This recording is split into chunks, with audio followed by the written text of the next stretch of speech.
Good morning, good afternoon everyone. Gandang Lola ulit.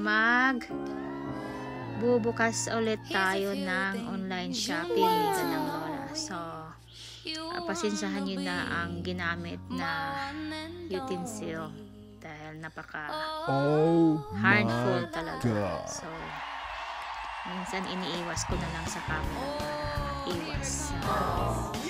Alam mo na, si Meta, stricto. So, ito na po ang ating binili for 3 weeks. Dumating din. Wow! Hindi ko alam kung pagsasayang ba ito ng pera o nangungulikta.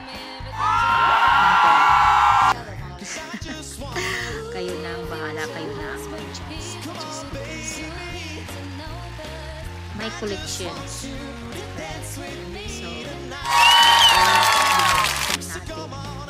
hindi na natin ginamitan ng utensils dahil makaka-restrict ko na. Yan na po ang aking binili.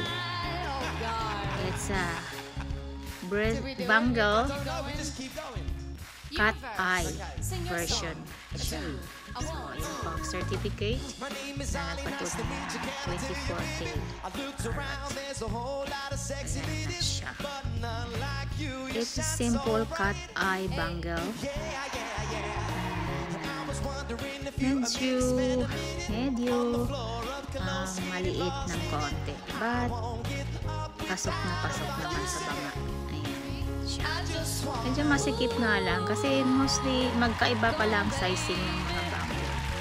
So kasi ito ang kinuha ko is 56 pero mas maliit siya, pero the other one is still perfect and I can easily to remove it, but this time medyo maliit siya lang ng konti, but okay na rin naman, matanggal ko din naman siya. So another collection for Gandang Lola. Ayan siya. So, maraming salamat sa inyong suporta at panonood ng aking vlogs. Normally, minsan lang ako nagpo-post kasi minsan, yun nga, restricted lagi po si Gandang Lola sa aking mga minsan okay naman, minsan hindi. So, bisan din nakakatamad na ding mag-upload. Diba? So, for fun and thank you for watching. Have a good one.